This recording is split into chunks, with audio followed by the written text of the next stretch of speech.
오늘 우리에게 주시는 하나님의 말씀은 시편 132편 1절부터 18절까지 말씀입니다.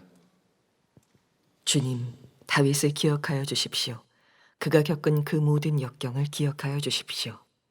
다윗이 주님께 맹세하고 야곱의 전능하신 분께 서약하기를 내가 내 집 장막에 들어가지 아니하며 내 침상에도 오르지 아니하며 눈을 붙이고 깊은 잠에 빠지지도 아니할 것이며 눈꺼풀에 얕은 잠도 들지 못하게 하겠습니다.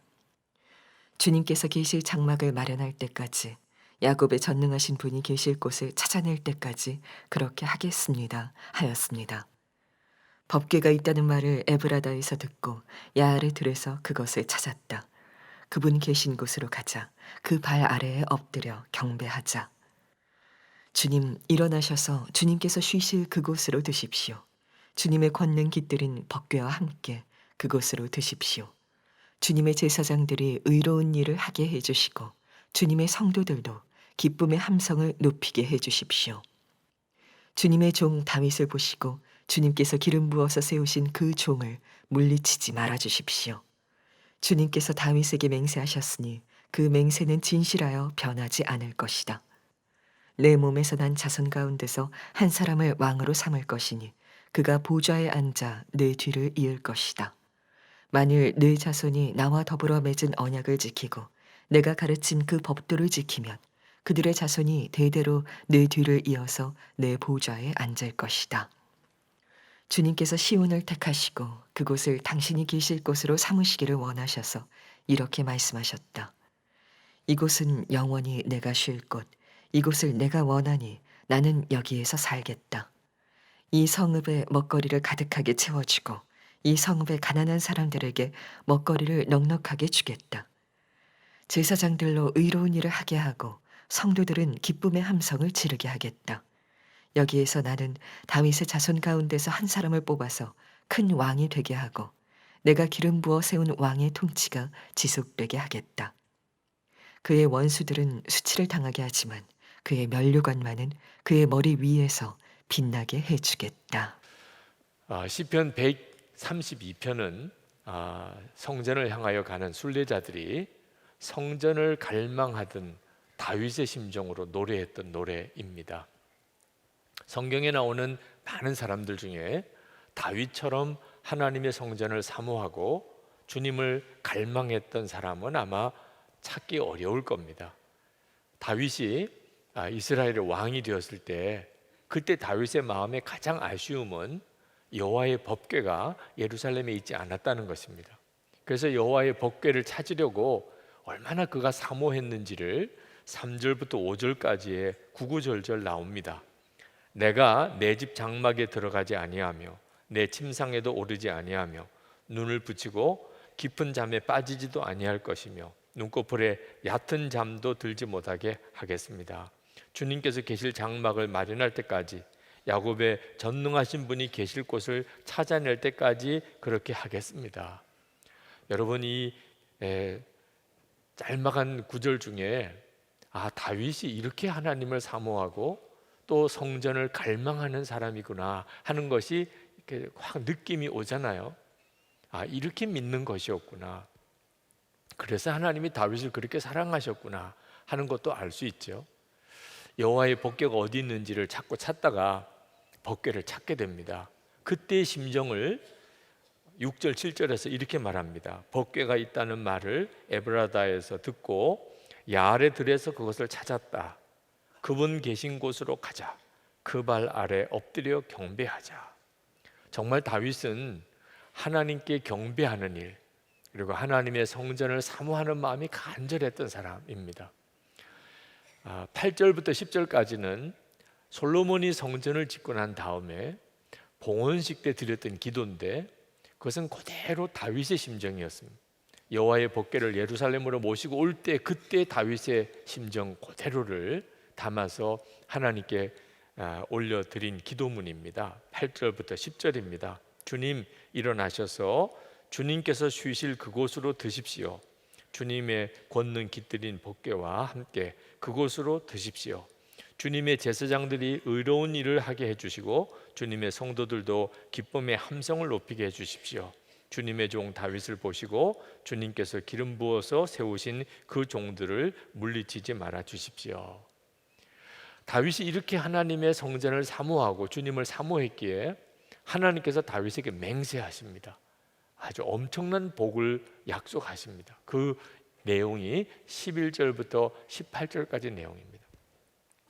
하나님께서 다윗의 후손에게 왕의 권위를 자리를 물려주겠다 11절에 그렇게 약속합니다. 12절에 보면은 그 후손들이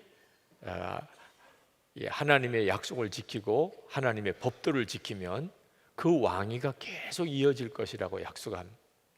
13절에서 14절에 보면 하나님께서 이 시온에 늘 거하면서 찬양을 받으실 것이라. 그리고 15절 먹을 것이 그 예루살렘에 풍족하게 하실 것이고 16절에서는 항상 은혜로운 예배와 찬양이 그치지 않을 것이고 17, 18절에서는 다윗의 후손에서 메시아가 나게 하실 것이라 하는 약속을 하신 내용이 뒤에 뒤이어 나옵니다. 여러분, 어떻게 사는 것이 정말 복을 받으며 사는 걸까요? 다윗의 심정처럼 그렇게 하나님의 성전을 사모하는 마음을 가지고 사는 것입니다. 그러면 다윗이 복을 받은 것처럼 그 사람도 복을 받게 됩니다. 그런데 우리는 다윗보다도 사실 더 복을 받은 사람입니다. 17절, 18절 말씀은 하나님께서 다윗의 후손에서 메시아가 나실 것에 대해서 약속하신 놀라운 약속입니다. 그런데 우리는 이미 이 약속이 성취된 다음 세대를 살고 있습니다. 정말 하나님의 약속대로 예수 그리스도 만왕의 왕, 온 인류의 메시아이신 예수 그리스도께서 다윗의 후손에서 태어나셨습니다. 뿐만 아니죠. 예수를 믿는 모든 성도들 안에 그 주님이 그 마음에 거하신 자가 되었습니다. 그러니 우리가 성전이 된 겁니다. 다윗이 그렇게 사모하던 성전, 여호와의 법궤가 늘 하나님의 임재를 상징하는 여호와의 법궤가 늘 있는 그 성전 짓기를 그렇게 사모했는데, 아니 세상에 저와 여러분이 그 성전인 것입니다. 주님이 우리 안에 거하시는 성전. 여러분, 성전을 사모하기만 해도 다윗이 그런 복을 받았는데 성전된 우리는 하나님이 얼마나 기뻐하시겠습니까? 이것이 지금 예수를 믿은 자가 누리는 정말 놀랄 은혜예요. 말할 수 없는 축복입니다. 그런데 참 안타까운 것은 성전된 그런 복을 받았으면서도 많은 그리스도인들이 기쁨과 감사와 찬양, 평강, 사랑 그런 분위기가 아닌 것입니다. 하나님이 내 안에 거하시는 이 엄청난 은혜를 받고도 불평, 원망, 낙심, 좌절 속에 빠져 사는 것이 참 안타까운 일입니다. 뭐 성도님들만 탓할 것 없지요. 목회자도 그러니까. 한 번은 저희 연회에서 목사 안수식이 있는데 저에게 설교 부탁을 해 오셨습니다.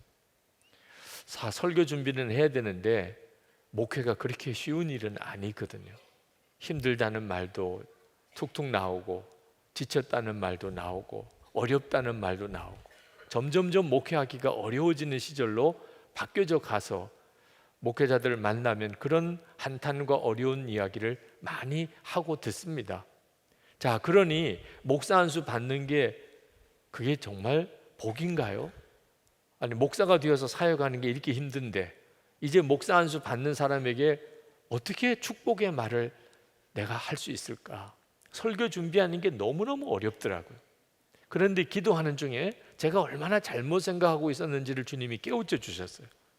한국에서 목회하는 게 절대 어려운 게 아니라는, 한국의 목회 상황이 절대로 힘든 상황이 아니라는 겁니다. 처음에는 제가 느끼는 것과 너무 다르니까 선뜻 마음에 받아들여지지 않았습니다. 그런데 말씀을 읽다가 주님이 옳다는 것을 깨달았습니다. 누가복음 14장부터 보면 주님께서 제자를 부르실 때 그때 하신 말씀입니다. 누가복음 14장 26절, 물은 내게 오는 자가 자기 부모와 처자와 형제와 자매와 더욱이 자기 목숨까지 미워하지 아니하면 능히 내 제자가 되지 못하고 누구든지 자기 십자가를 지고 나를 따르지 않는 자도 능히 내 제자가 되지 못하리라. 33절에 이와 같이 너희 중에 누구든지 자기의 모든 소유를 버리지 아니하면 능히 내 제자가 되지 못하리라. 주님의 말씀이, 이 말씀이 정말 사실이라면 한국에서 목회하는 이 목회 현장이 어찌 어렵다고 말할 수 있겠냐. 만약에 지금 이 한국의 목회 현장이 어렵다면 북한에 있는 지하교회 성도들은 도대체 뭐라고 이야기를 해야 되느냐. 형편이 어렵다고 느끼는 것은 실제 형편이 어려워서 그런 것이 아니고 예수 그리스도께서 내 안에 거하시는 이 엄청나고 놀라운 일을 실제로는 전혀 깨닫지도 누리지도 못하기 때문에 그렇습니다. 목회자면 그런 게 아니잖아요. 여러분 안에도 주님은 계시잖아요. 여러분의 삶의 형편과 처지가 비록 만만치 않다 할지라도 예수님이 내 안에 거하시는 성전된 자의 축복을 받고 있는 게 사실이라면 세상이 힘들고 어렵다, 답답하다, 못 살겠다 그런 말이 어떻게 나오겠냐 말입니다. 시편 기자는 1절에서 하나님께 다윗을 기억하소서라고 했습니다. 주님, 다윗을 기억하여 주십시오. 도대체 뭘 기억해 달라는 거죠? 다윗이 여러 가지 많은 역경을 겪었다는 것을 기억해 달라고 하는 것이었습니다. 그가 겪은 모든 역경을 기억하여 주십시오. 이 무슨 말입니까? 다윗이 그렇게 성전을 사모하고 주님을 갈망했던 사람인데 어려운 일도 만만치 않게 겪었다는 이야기입니다. 사울 왕이 아주 미쳐서 다윗을 시기 질투하는 마음으로 죽이려고 쫓아다녔어요. 왕이 죽이려고 쫓아다니니 그 얼마나 힘들겠습니까? 그러나 다윗이 한 번만 마음에 결심만 하면 사울 왕을 얼마든지 죽일 수 있었습니다. 2번이나 결정적으로 죽일 기회를 주셨습니다. 하나님 다윗에게 사울 왕에게 손대지 말라고 했습니다. 만약에 다윗이 하나님을 정말 사모하고 주님을 사랑하고 주님께 순종하는 자가 아니었다면, 야심이 있었다면 아마 사울 왕을 벌써 죽였을 겁니다. 하나님이 손대지 말라고 그러니까 그냥 쫓겨만 다녀야 되니 그 처지가 얼마나 어려웠겠느냐 말입니다. 그러니 여러분, 하나님을 정말 사모하고 주님을 정말 사랑하는 자는 어려운 일도 하나도 겪지 않는 게 아니라는 걸 알 수가 있습니다. 오히려 겪지 않아도 될 고통스러운 일을 겪는 거예요. 하나님을 사랑하니까, 주님의 전을 사모하는 자이니까. 그러니까 다른 사람들처럼 살 수 없는 거예요. 그런데 이것은 고통스러운 일만 아닙니다. 다윗이 얼마나 주님을 사랑했는지, 다윗이 진짜 하나님의 전을 사모하는 자였는지 그 고난을 겪는 일을 통하여 확증된 거예요. 그러니까 여러분이 진짜 하나님이 사랑하는 자, 여러분도 주님을 사랑하는 자, 그 증거가 뭐지요? 고난을 겪어봐야 합니다. 어려운 일을 당해봐야 하는 거예요. 정말 주님을 사랑하는 자는 고난도 축복이라고 믿게 됩니다. 여기까지 이렇게 생각이 미치니까 설교가 안 되는 거예요. 준비가. 아니, 다윗과 같이 그런 믿음을 가지고 있는 사람이 몇 사람이나 되겠어? 그런 생각이 번뜩 드는 겁니다. 여러분이 지금까지 살아오는 동안에 여러 많은 예수 믿는 사람들을 여러분도 다 만났을 텐데, 다윗처럼 이렇게 성전을 사모하고 다윗처럼 이렇게 고난을 오히려 기쁨으로 여기고 감사로 여기고 축복이라고 여기고 그렇게 주님을 사랑하는 사람 주변에 몇 사람이나 봤습니까? 목회자들 중에도, 성도들 중에도 다윗처럼 이렇게 주님을 사모하는 자는 아주 소수예요. 그러니까 마음에 내가 어떻게 설교하나, 아마 주일에 설교를 하면 그 중에서 은혜 받는 사람이 몇 분 있기는 하겠는데, 왜? 자기가 그런 심정이니까. 그러나 대부분은 남의 이야기처럼 듣지 않겠나. 아유, 다윗이나 그렇지 뭐, 누구나 다 그렇게 할 수 있겠어, 이렇게 받지 않을까, 그런 생각도 얼핏 들어요. 어느 젊은 목사님이 목회를 참 잘하셔서 교회를 개척했는데 교회가 굉장히 부흥을 했습니다. 그래서 그 목사님이 예배당을 지어야 되겠다 하는 생각을 하게 됐어요. 네, 교회를 개척해 주신 목사님을 찾아뵙고 예배당을 새로 짓게 될 계획을 말씀을 드렸더니 목사님이 한사코 막는 겁니다. 아직 때가 아니라고. 예배당 건축할 생각은 아직 하지 말라고. 아니에요. 지금 예배당을 지어야 됩니다. 교인들이 얼마나 많이 오는지 모릅니다. 그랬더니 그 목사님이 하시는 이야기가 자네 많이 변했네. 변질된 것 같아. 그 말씀에 그냥 아무 말을 못하고 예배당 건축 계획을 포기했다는 거예요. 그런데 마음을 못 잡겠는 거예요. 예배당을 건축할 그런 어떤 마음의 계획이 무너지니까 도무지 종잡을 수가 없더래요, 마음을. 그렇게 방황하다가 깨달았다는 겁니다. 내가 예수님 한 분이면 충분한 목사가 아니었구나. 말은 그렇게 하면서도 내가 예수님만 사랑한다고 그렇게 고백을 했는데 그게 다 거짓이었구나.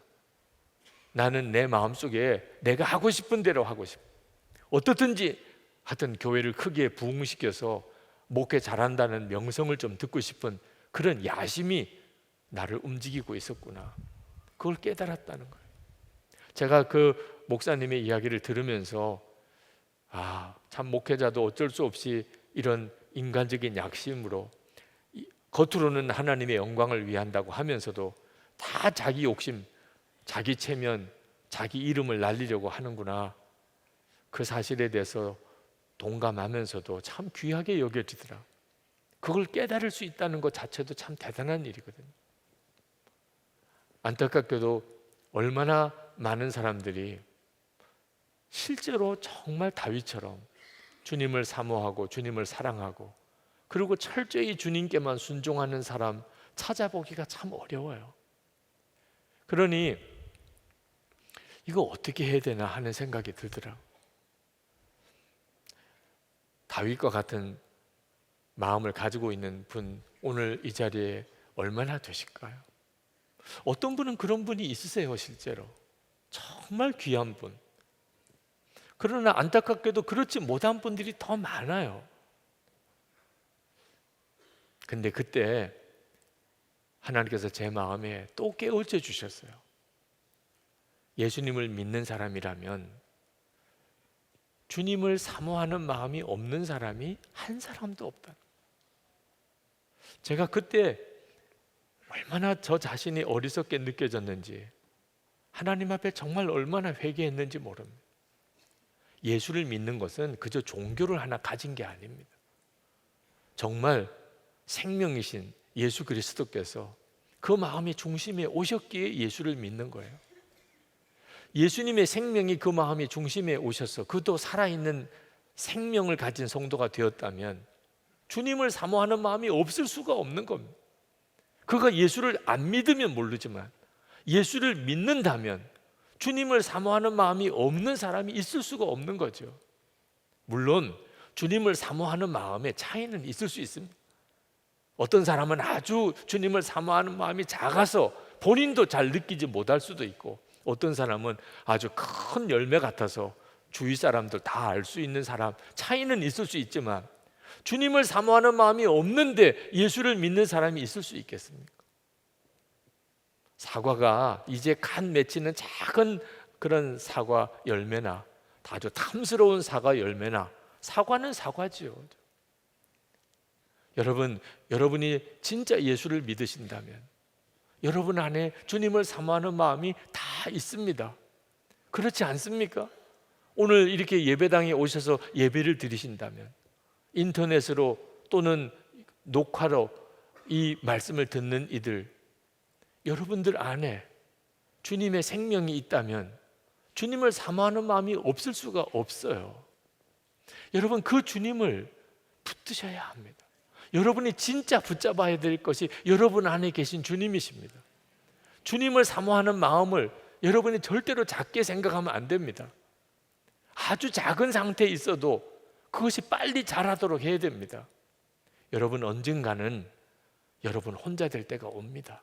사랑하는 사람, 가족, 친구 다 떠나고 결국은 여러분 혼자 남을 때가 옵니다. 주님 앞에 가야 될 때 가족 같이 못 따라갑니다. 교우들도 같이 못 따라갑니다. 결국은 혼자 있을 때가 옵니다. 가지고 있는 게 여러분 있어도 언젠가는 다 여러분의 손에서 떠날 때가 옵니다. 결국은 혼자 남습니다. 그러나 세상 끝날까지 항상 우리와 함께 해주시는 분이 계십니다. 우리 안에 계신 예수 그리스도십니다. 그러니까 지금 여러분이 그 예수님을 소홀히 생각하고 살면 안 됩니다. 내 안에 계시겠지 막연하게 이렇게 생각하면 안 됩니다. 정말 다윗처럼 그 주님을 사모함이 너무너무 간절해서 여호와의 법궤를 찾을 때까지는 내가 잠도 깊이 들지 않겠다고 했던 그 다윗의 심정으로 여러분이 주님을 사모해야 합니다. 여러분 24시간 주님을 바라보려고 해도 무슨 극적인 사건들만 연속으로 일어나는 건 아닙니다. 예배드리고 기도하고 성경 보는 생활 그 정도만 계속되는 정도지 무슨 특별히 놀라운 일이 일어나거나 간증거리가 막 생기거나 그러지 않을 수 있습니다. 예수 동행 일기를 쓰시라고 권하지만 예수 동행 일기를 쓴다고 계속 기적만 일어나는 삶이 일어나는 것도 아닙니다. 그럴 때 때때로는 마음이 흔들리기도 합니다. 이렇게 해서 어떻게 주님과 동행하며 살 수 있을까? 그런데 성경을 읽어보니까 아브라함도 그랬고 욥도 그랬고 세상에 너무너무 답답한 때 그들도 겪었습니다. 하나님은 진짜 나와 함께 계시는지 안 계시는지도 모르겠는 그런 정말 심령이 메마를 대로 메마른 그런 순간을 주의 하나님의 사람들도 다 겪었습니다. 다윗도 그랬고 요셉도 그랬고 모세도 그랬고 여러분 주님과 동행한다고 해서 기적적인 사건, 놀라운 일, 놀라운 체험만 계속 일어나야 된다고 생각하면 안 됩니다. 때때로는 답답할 때가 있고 어떤 때는 정말 아무런 주님의 역사가 안 나타날 때도 있고 어떤 때는 너무 심한 어려움을 겪을 때도 있습니다. 중요한 것은 놀라운 일이 아니고 얼마나 여러분이 지속적으로 주님을 바라보고 사느냐에 달려있는 겁니다. 저는 결혼한 지 이제 37년째가 됩니다. 제 아내와 함께 살면서 제 아내에게 아주 영화처럼 그렇게 낭만적인 삶을 살게 해주지는 못했습니다. 솔직히 고백합니다. 해주고 싶었는데 능력이 안 되더라고요. 네. 그러나 정말 제 아내 곁에서 제 아내와 함께 지난 37년을 함께 살았습니다. 힘들고 어려운 일들도 꽤 있었습니다. 그러나 그 모든 일을 아내와 함께 겪고 그러면서 아내와 함께 믿음이 자랐고 그리고 무슨 사역을 하든지 늘 아내와 함께 하려고 했고 무슨 결정을 내리든지 아내의 말에 귀담아 들으려고 했고 표현이 미숙하기는 했지만 아내에게 사랑을 이렇게 표현해 보려고도 여러 번 시도했고 그럴 때마다 좀 어설프기는 했습니다. 하여튼 그렇게 37년을 살았습니다. 놀라운 일들만 일어나고 감격적인 일들만 일어났던 건 아니었어요. 그런데 그 37년이 지금의 하나됨 그리고 친밀함을 가져온 걸 알았어요. 좋은 일만 있어서 사람이 친밀해지는 게 아닙니다. 여러 가지 많은 일들을 다 함께 겪는 거예요. 주님과의 관계도 똑같더라고요. 항상 기적이 일어나야만 믿음이 자라는 게 아닙니다. 때때로는 수렁에 빠진 것 같고 때때로는 전혀 주님의 음성이 들리지 않는 답답한 기간도 지납니다. 그런데 반드시 필요한 것은 어느 순간에나 계속 주님을 바라보는 것입니다. 예수 그리스도께서 내 안에 계신 것을 어느 순간에나 놓치지 않는 것입니다. 그러면 우리의 삶은 반드시 다윗과 같은 이런 주님을 향한 사모하는 마음, 하나님의 성전을 갈망하는 다윗의 심정을 우리도 그대로 가지게 됩니다. 다윗이라고 특별한 사람 아니었습니다. 우리와 차이가 있었던 것은 어릴 때부터 그는 하나님을 사모했습니다. 다윗이 어릴 때 목동이었다고 그랬습니다. 목동은 어떤 사람입니까? 밤이 되어도 집에 가서 부모님과 형들과 함께 잘 수 없는 사람이에요. 양떼들과 함께 들판에서 같이 자야 되는 게 목동입니다. 그 어린아이가 얼마나 무서웠겠습니까? 그때 그 다윗은 그 들판에서 하나님을 찬양했다고 그랬습니다. 다윗이 그 들판에서 하나님을 찬양할 때 하늘이 환하게 밝아지고 정말 너무나 놀라운 환경으로 바뀌고 이런 기적이 일어났던 건 아니었어요. 그냥 하나님이 정말 나와 함께 계신 것을 그 상황에서도 믿고 하나님을 찬양했던 것뿐이에요. 때때로는 곰이 달려오고 사자가 달려올 때 그때도 다윗은 하나님을 계속 바라보았습니다. 시편 16편 8절에 내가 여호와를 항상 내 앞에 모시며 그가 나의 오른쪽에 계심으로 내가 흔들리지 아니하리로다. 이것이 다윗의 한결같은 믿음이었어요. 그리고 다윗이 된 거예요. 항상 하나님을 내 앞에 모시며. 아니, 우리는 우리 안에 오셨단 말입니다. 그러니 다윗보다도 우리는 정말 주님을 바라보기에 너무너무 좋은 은혜를 받은 사람. 그게 우리가 할 수 있는 모든 것입니다. 그때 우리의 심령 안에 하나님의 놀라운 은혜가 회복이 됩니다. 어떻게 하면 주님 뜻대로 살 수 있을까? 어떻게 하면 주님을 기쁘시게 할 수 있을까? 그거 하나만 소원하는 것입니다. 맥주감사주일 이제 다음 주일입니다. 해마다 우리 교회는 맥주감사주일 지키며 그 성도들의 첫 열매 감사 헌금을 가지고 교회를 하나씩 세웁니다.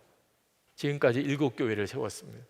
오늘 포도나무 교회 설립 예배를 드리는데 작년 맥주감사주일 우리 성도들의 감사 헌금으로 세워진 교회입니다.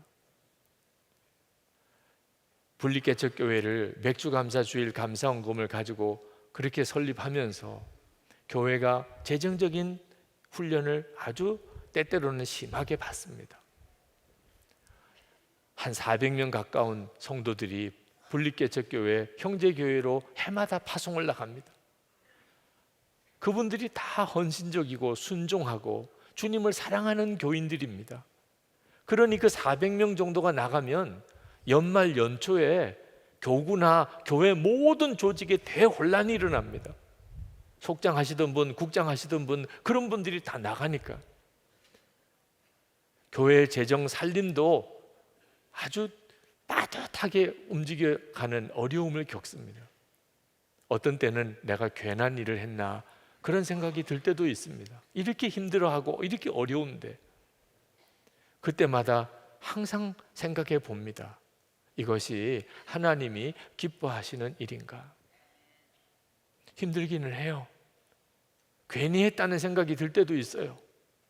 목사님, 저 올해 이제 파송 나갑니다. 그러면 왜 당신이 나가? 이런 마음이 확 들 때도 있습니다. 그러나 그것을 주님이 기뻐하신다고 생각이 드니까 하는 거죠. 꼭 내가 편한 것만 하고 살 수는 없는 거예요. 주님이 기뻐하신다면 힘들어도 정말 부담이 돼도 하는 거죠. 우리는 그동안에 교회를 섬기면서 그렇게 결정하려고 애를 썼어요. 우리가 좀 힘들어도 주님이 기뻐하시는 일이라면 그렇게 결정하려고. 그런 결정들을 통하여 하나님께서 교회와 함께 해주셨다고 믿는 거예요. 쉬운 거, 정말 하고 싶은 거, 그걸 하는 것을 무슨 순종이라고 하겠어요. 정말 어려운 거, 나에게는 손해가 되는 거, 내게는 부담되는 거, 정말 할 수 있을까 두려운 거, 그런데 주님이 기뻐하실 것. 여러분 그렇게 살아보세요. 그러면 다윗의 심정이 그대로 여러분의 것이 됩니다. 그래도 여러분 중에는 내가 주님과 진짜 그렇게 사랑의 교제를 나누는 그런 믿음을 내가 가질 수 있을까? 자신이 없는 분이 있으실 거예요. 내가 주님께 사랑한다고 고백하면 주님이 비웃으실 거야. 이렇게 생각되는 분도 있으실 겁니다. 여러분, 그건 전적으로 거짓이고 마귀가 여러분을 미혹하는 것입니다. 여러분 중에 나는 진짜 그런 사람이 아닙니다. 하나님이 다 아십니다. 하나님이 나를 사랑할 리가 없습니다. 오늘 내가 어떻게 교회를 나오기는 했지만 하나님이 나를 사랑할 리는 없습니다. 여러분 중에 그렇게 생각하시는 분이 있다면 그분이야말로 하나님이 사랑하는 사람. 하나님은 우리에게 사랑을 요구하시는 게 아니고 그냥 먼저 사랑하셨어요. 십자가가 그 증거고 우리 안에 오신 주님이 그 확실한 보증입니다. 하나님이 먼저 프로포즈 하셨다니까. 하나님이 말도 안 되는 일을 하셨다니까. 우리에게 사랑한다고, 내가 너를 사랑한다. 그리고는 우리 속에 그냥 싹 들어와 버리셨다니까. 그리고 우리에게 너도 나를 사랑하느냐고 묻는 거예요. 그러니 우리가 하나님을 사랑한다고 하는 것은 전적으로 주님의 프로포즈에 나도 반응하는 거지. 마치 청년이 사랑하는 자매에게 프로포즈 데이트 신청을 하고 싶은데 거절당하면 어떡할까? 그렇게 두려워할 마음을 가지고 할 게 아니라는 거예요. 우리는 이미 엄청난 사랑의 프로포즈를 받고 있는 거예요. 오늘 이 시간에 여러분 중에 반드시 그런 분이 계십니다. 여러분 안에 주님을 사모하는 마음이 있어요. 그러니까 여러분도 모르게 여기까지 온 거예요. 근데 주님은 말씀하고 계세요. 내가 너를 먼저 사랑했다. 너는 그거 자체를 믿지 못하겠지만 내가 너를 먼저 사랑했다. 네 안에 내가 있다. 여러분이 응답하시기 바랍니다. 그러면 여러분 안에 주님을 사모하는 마음이 불일 듯 일어나게 됩니다. 이미 여러분 안에 계시니까. 우리가 오늘 찬양을 먼저 드리고 기도하고 싶은데 다윗이 만약에 이 자리에 있다면 정말 부르고 싶은 찬양이 하나 있다고 생각이 듭니다. 예수 사랑합니다. 그 찬양. 여러분 중에 주님이 나를 먼저 사랑하셨다면, 지금도 그렇게 주님이 나를 사랑하신다면 나도 주님께 사랑을 고백하고 싶습니다. 그렇게 주님과의 사랑을 다윗처럼 그렇게 누리고 살고 싶습니다. 그런 분이 계시다면 일어나서 함께 부르시면 좋겠어요. 주님과 여러분 사이에 뜨거운 사랑의 역사가 오늘 찬양하고 기도하는 중에 여러분에게 임하기를 축복합니다. 우리 찬양을 같이 부르시겠습니다.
여러분의 각자의 고백으로 이 시간에 하나님께 기도하시겠습니다. 주님, 저를 사랑하시나요? 주님, 저도 주님을 사랑한다고 고백합니다. 다윗처럼 그렇게 주님을 사랑하며 주의 전을 사모하는 마음으로 그렇게 신앙생활 하고 싶습니다. 정말 복된 영혼으로 그렇게 살고 싶습니다. 주님의 사랑을 부어주시고 회복시켜 주옵소서. 통성으로 기도하겠습니다. 은혜와 사랑이 충만하신 하나님의 은혜를 감사합니다. 역사하신 하나님, 놀라우신 주님, 찬양하며 또 찬양하며 갈망하며 사모하는 하나님, 우리의 심령을 주여 받아주시기를 원합니다. 아버지, 말도 안 되는 하나님의 은혜, 이해할 수도 설명이 안 되는 하나님의 은혜, 하나님 감사하며 불러 주님께 나 예비함, 사모함, 하나님 갈망하는 하나님 성도들의 마음의 심령을 주님이 열어주셔서 하나님, 주의 놀라우신 은혜의 역사를 눈뜨게 하소서. 주를 바라보는 눈이 온전히 열리게 하소서. 주님과 온전히 동행하는 하나님, 정말 말할 수 없는 은혜의 삶, 다윗과 같이 주님을 뜨겁게 사랑하며 사는 하나님 은혜의 역사가 모든 성도들에게 임하게 하여 주시옵소서. 상한 마음이 치료되고 답답한 마음이 해결되고 하나님 갈급함이 하나님 충만하게 채워지게 하여 주옵소서. 주님 감사합니다. 아버지 하나님, 정말 말도 안 되는 은혜, 이해도 안 되고 설명할 수도 없고, 하나님 정말 주님이 저를 사랑하십니다. 나를 위해서 십자가에 죽으셨고, 그리고 마음의 중심에 정말 오신 것입니까? 이렇게 예배당에 나와 있으면서도 우리의 마음이 얼마나 메말랐고 황폐해졌는지, 주님을 향한 뜨거운 사랑을 제대로 느끼지도 못하고 다윗의 이야기가 먼 남의 이야기처럼 느껴지는 저희들, 주님 오늘 이 자리에 그런 영혼이 한 사람이라도 있다 할지라도 주님 열어주소서. 그 마음의 심령을 활짝 열어주소서. 주님은 정말 함께 계시고 역사하시고 사랑하시고 하나님 우리 가운데 임하셨음을 분명히 깨닫게 주옵소서. 주님을 향한 사모하는 마음이 우리 속에 불일 듯 일어나게 하소서.